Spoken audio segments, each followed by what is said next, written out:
Wartawan Cina takjub dengan kualitas rumput lapangan A Komplek GBK. Kami tak pernah melihat lapangan seperti ini di Asia Tenggara. Siapa yang pernah menyangka Emil Audero akan begini demi merah putih? Pengakuan jujur Branko Ivankovic soal timnas Indonesia dan Patrick Kluivert. Yuk simak selengkapnya sebagai berikut.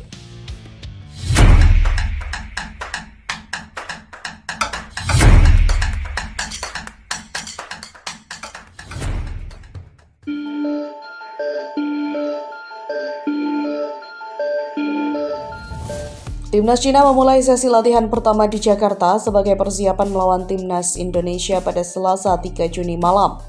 Menurut laporan wartawan dari Dong Jiudi, skuad besutan Branko Ivankovic itu memulai latihan pada pukul 19.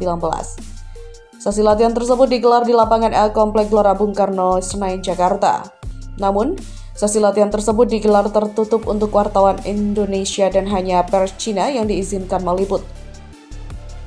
Tirai hitam yang tampak mengelilingi lapangan latihan juga untuk memastikan tidak ada pihak luar yang melihat. Sementara itu, media Cina 163 menyoroti kualitas rumput di lapangan A Komplek GBK.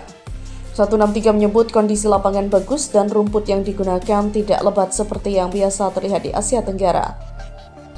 Lapangan latihan tim nasional terletak di luar gerbang utara Stadion Utama Gelora Bung Karno, persis di seberang jalan. Lawan tersebut telah dirawat, kondisi lapangannya bagus dan bukan rumput berdaun lebar yang biasa terlihat di Asia Tenggara, tulis 163. Menurut kami, tempat latihan ini yang terbaik di Asia Tenggara. Selain kualitas rumput, cuaca dan iklim yang lembab di Jakarta juga menjadi sorotan 163. Suhu di Jakarta hari itu berkisar antara 27 hingga 32 derajat Celcius. Meski suhunya tidak terlalu tinggi, namun karena kelembapan udara Jakarta yang tinggi dan terik matahari, udara pagi terasa cukup panas dan pengap. Badai petir melanda Jakarta yang berlangsung hampir 1,5 jam membuat suasana sedikit lebih nyaman. Menurut media itu, tingkat kelembapan yang tinggi membuat Cina harus beradaptasi dengan iklim di Jakarta. Perlu disebutkan bahwa tim nasional Cina juga mengalami cuaca hujan selama pemusatan latihan di Shanghai. Namun cuaca di Shanghai saat itu tidak panas dan lembab, tapi bahkan sedikit dingin yang sangat jarang terjadi di Shanghai pada bulan Mei dan Juni.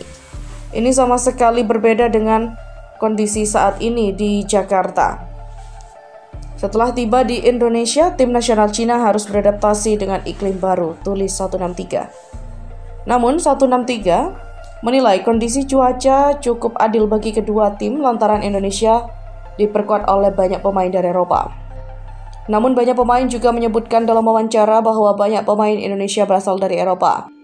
Mereka juga perlu beradaptasi dengan cuaca di Indonesia sehingga kondisi cuaca adil bagi kedua belah pihak. Indonesia dan Cina sama-sama mengincar poin penuh di laga nanti demi menjaga peluang finish di 4 besar dan lolos ke putaran keempat. Berita selanjutnya, Jakarta bergemuruh.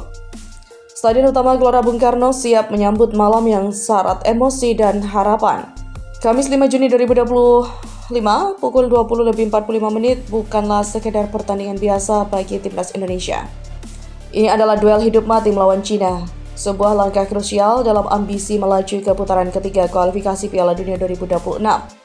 Di tengah tensi yang memuncak, sorotan tertuju pada satu nama, Emil Audero. Kiper berdarah Indonesia Italia ini yang selama ini menjadi misteri bagi sebagian besar fans tanah air berpeluang besar mencatatkan debutnya.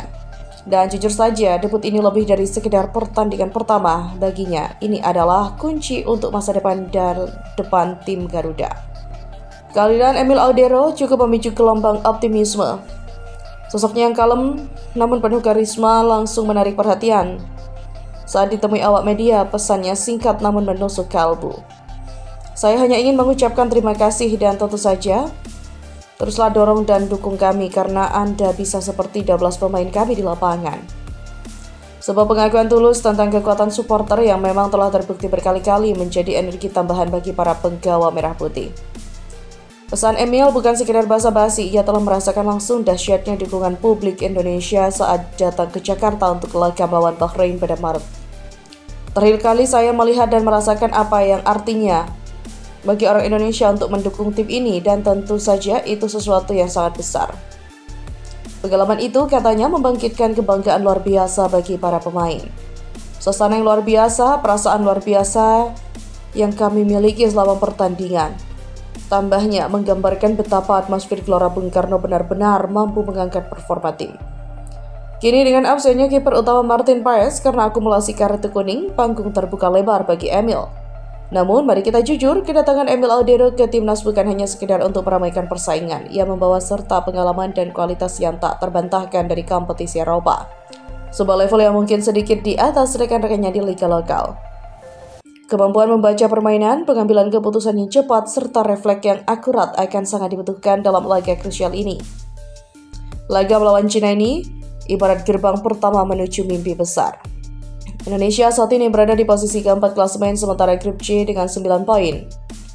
Unggul 3 poin dari Bahrain dan Cina, ini adalah posisi yang menjanjikan namun tipis. Kemenangan atas Cina adalah harga mati untuk menjaga asa lolos. Setelah itu tantangan yang jauh lebih berat menanti melawan raksasa Asia Jepang di kandang mereka pada 10 Juni. Oleh karena itu debut Emil Audero di tengah tekanan ini bukan hanya sekedar seremoni, ini adalah momen pembuktian bahwa ia adalah sosok yang tepat untuk mengawal gawang timnas di saat paling genting. Bayangkan ketenangan yang bisa ia berikan di bawah mister gawang, kepercayaan diri yang akan ditularkan kepada lini pertahanan dan potensi penyelamatan krusial yang bisa mengubah jalannya pertandingan. Dalam sepak bola, seringkali satu penyelamatan hebat dari seorang kiper bisa serasa seperti gol penentu.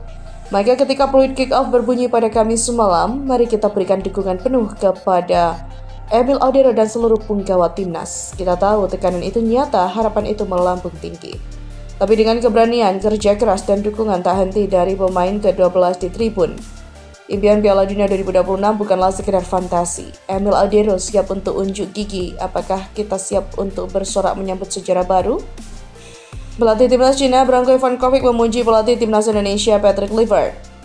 Menurut Ivankovic, Kluivert merupakan sosok pemain yang begitu luar biasa. Kehadirannya di skuad Garuda juga membuat timnas Indonesia semakin mengerikan.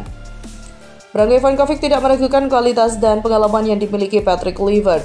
Hal itu pun akan berdampak positif untuk timnas Indonesia dalam kualifikasi Piala Dunia 2026. Bagi Ivankovic, dipilihnya Kluivert sebagai pelatih timnas Indonesia membuat tim Garuda semakin berbahaya, sebab Kluivert jelas akan membagikan pengalamannya semasa masih menjadi pesepak bola profesional. Iya, dia mantan pemain yang bagus sekali. Dia juga adalah mantan pemain yang luar biasa, kata Branko Ivankovic di Bandara Soekarno-Hatta, dikutip pada Selasa. Tentu pengalaman dia semasa masih menjadi pemain sepak bola itu membawa hal-hal baik untuk timnas Indonesia, ujarnya.